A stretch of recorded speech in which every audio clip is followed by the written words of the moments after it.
People come up to me and say, "Look at that, the plot is cool, I'm only watching this because of the plot." And yes, it's really nice. It's pretty brutal, pretty fucked up, and if we're honest, most of the sex scenes in the episodes are pretty unnecessary. I mean, sure, to take revenge and stuff, but everything else, every episode. If I want to watch animated banging, I go watch Boku no Pico. I think I'm the last person on the planet who hasn't watched it for a second. Well, all in all, without intro and outro, there are 240 minutes or 4 hours of watch time. Without all sex scenes, there are just under 205 minutes or 3.5 hours watch time. But of course, not every scene like that is completely pointless. When he gets his revenge, for example, you should see what he's doing. In my opinion, about 22 minutes in the 35 minutes were pointless. So just under a whole episode, which one could really use usefully. Kaoru wakes up with a head and voices. He can't sleep anymore either, because Anna comes in and lets the light in right away. That would be the first person I would take revenge on. Kaoru has soon birthday, gets then probably his abilities, and goes now picking some apples. Again the voices came, so first to a lake. There comes a ghost, gives a kiss on the eye, with which Kaoru has a scout eye and can remember again. The fight between the human heroes and the demon lord. Kaoru is a healer who can even heal severed limbs. However, he also feels the experience of their suffering. So he was pumped with drugs to keep him docile, and also he was abused many times. But he has been resistant for a while now, so he takes on the Demon Lord himself, grabs the Philosopher's Stone and uses it to rewind time. So let's go with a vendetta. His healing powers reawakens, he builds up a tolerance to the drugs, and then the princess already comes on a unicorn to pick him up. At first everyone is nice, he also gets the cured ladies every day, draws memories and so on from them, and then heals the arm of a master swordswoman. Due to the shared bad experience, he now becomes unconscious and the princess shows her true face. Because it's too painful, Kaoru refuses to heal anymore. So now he wants to do everything like the first time. He is poisoned, imprisoned, abused, and also often raped and made addicted to drugs. Every day he has to heal people, but he also gets their experience, and with this ability to copy, he has acquired the ability of alchemy. After 6 months, he has built up his resistance to the drugs, and his plan can really take off. He breaks out, transforms himself into Leonard into himself, and thus gets into Princess Leia's room. On this occasion, of course, he already goes on a bit of a rampage. He breaks her fingers, rapes her, gives her a fucking cockslap, and then steals her memories so that she can accompany him on his journey and thus bang her whenever he feels like it. Flair becomes Freya, and since Kaoru is now much more powerful, he changes his face and becomes Kayarga.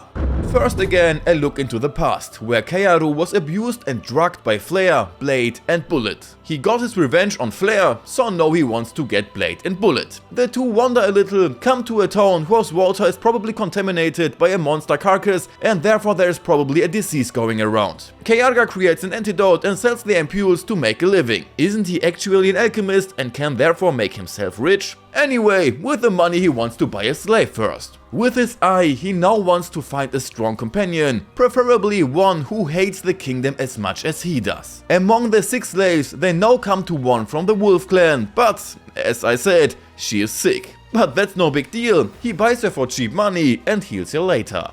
Back home, Kayarga heals her and learns what happened to her. Her clan was killed and enslaved by the kingdom's army. Every day she has to be given an antidote and the ampules are sold for cash. Then she wakes up and doesn't realize what's going on. Her name is Setsuna and she realizes that Kayarga saved her. Still, she wants to take revenge and kill him.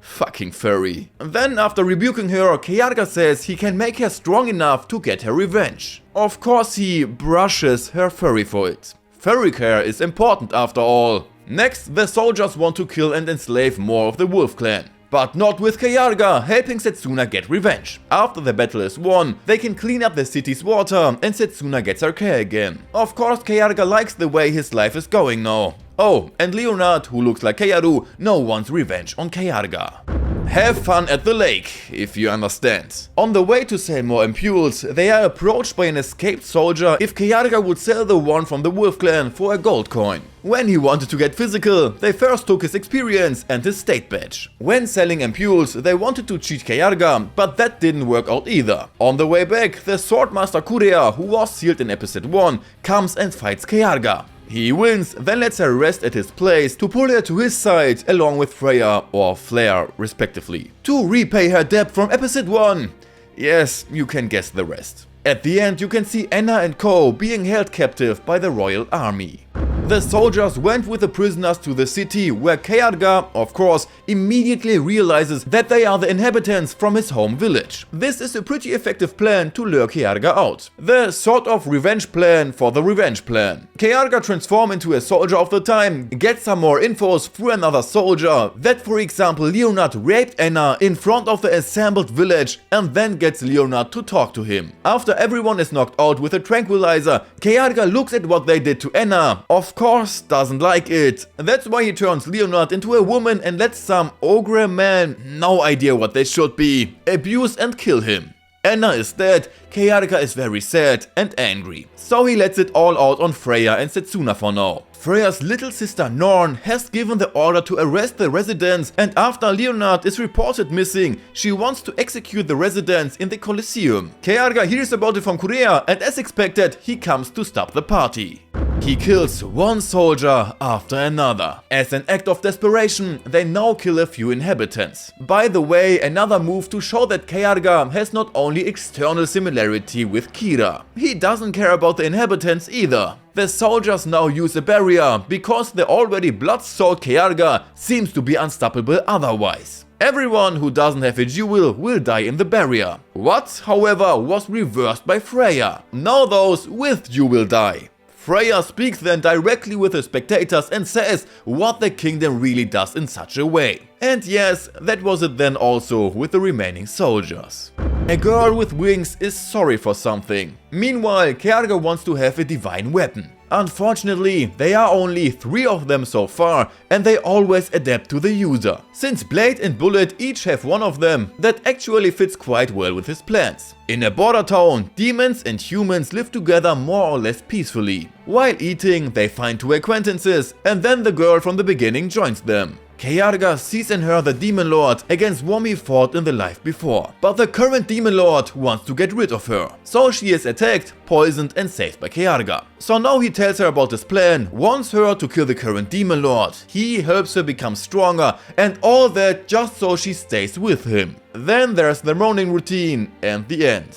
At breakfast, they talk to her a bit more and then she joins them. It could be quite useful to have a later Demon Lord with them. In addition, the clan of the Black Wings also has the ability to control monsters, and she could also control a kind of god. The divine bird of the deadly diseases, Caladrius. To meet and control him, however, you must first pass a test. Part of it is to travel around the world. Kayarga changes his appearance again to get some info, but is then attacked in the city by the attackers from the last episode. The camouflage is no use as they recognize him by smell. He goes back with good food and clothes. After the change of clothes took a bit longer, because they didn't put any on again, they follow the attackers to their camp. At the camp, Kayarga throws an aphrodisiac at the bull, who then goes full crazy and rapes one of the attackers.